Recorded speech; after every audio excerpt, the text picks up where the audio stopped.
Hi, and welcome to Live with Impact. I'm Angela Brown, and I'm really excited about the conversation we're having today with Omuugn.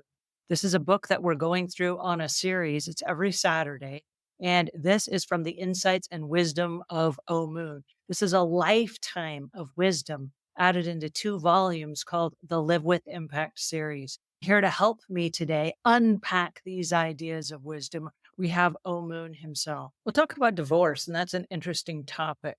I got married with the understanding that till death do us part. Those were part of the vows. And so I went into it, I guess, blind, thinking that I'm going to be with this person until I die. But as I started considering my beliefs, and I was taught, thanks to you, I was taught to question everything.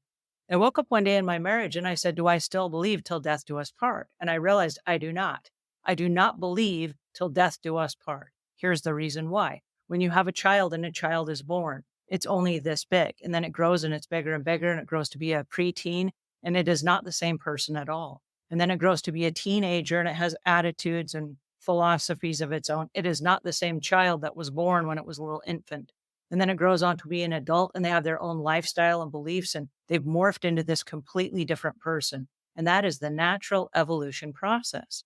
And then I said, wait a second, if I am not evolving at the exact same rate as my spouse, and we are growing and evolving into two completely different people, is it theoretically possible that I wake up one day and I'm married to somebody completely different than the person I married? And the answer is yes, absolutely. And so I made the commitment to myself.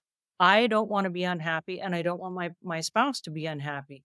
And if we married because we were going to bring happiness to each other's lives, if we wake up one day and we've evolved into something completely different and we're not happy, I do not want to stay together just for the sake of staying together. That sounds like a really dumb plan to me. So I went to my husband and I said, hey, new game rules, not till death do us part. He's like, whoa, that's not what we agreed on. I said, I know. But as long as we're growing in the same direction and we want to be in the relationship together, I want us to stay together. But if we have grown apart and we don't want to be in the relationship, I don't want to hold you hostage. I want happiness for you and I want you to go find your happiness. So promise me right now, while we're still in love, that if you ever decide that you're happy somewhere else, that you will leave. No one gets hurt on the way out the door. We're not going to throw rocks and be mean to each other. If we decide to go our separate ways, we go in peace. And he's like, okay, great. Now, every day, I'm going to fight to be the kind of person that you want to be in a relationship with. I like you and I want this to work.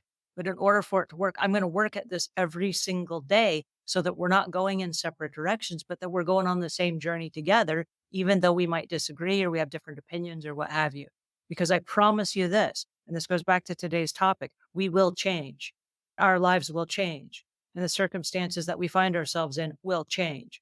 And knowing that this will change, I want him to be my first go-to person to say, hey, things are changing. Are you still cool with that? Are you still on board? Do you see something that I don't see? Am I missing something? Sometimes I do. But the really cool part of it is we just celebrated our 21st anniversary, which doesn't hold a candle to your 56 or 57 years or however many it is for you. But for me, it was a conscious decision that things are going to change. The example that you used will probably precipitate a lot of comments because there are a lot of different belief systems and religious theories and all kinds of things associated with marriage.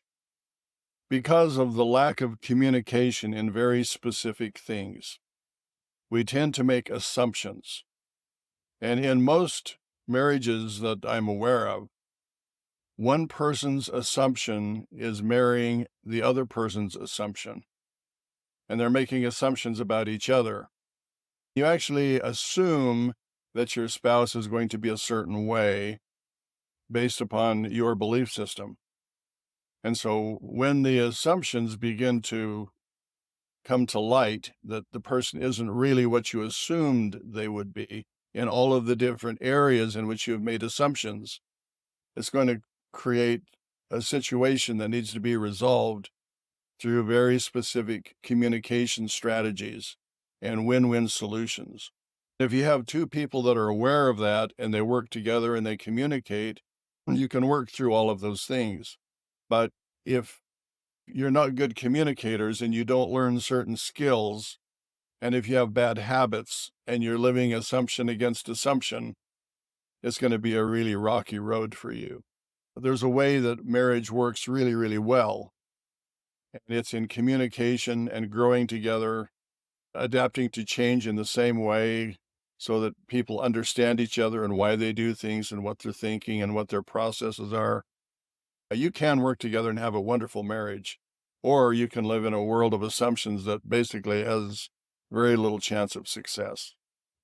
That was really good. Am I right? Ah, I just love these conversations that we have every Saturday. All right. So if you haven't picked up your copy already, this is the Live with Impact series with insights and wisdom of Omuugn. This is volume one that we're working through right now. Part two is also available, and you can get a discount if you buy it in the bundle. But pick up your copy right now so that you don't miss next week's topic when we go through the next segment of the insights and wisdom of Omuugn.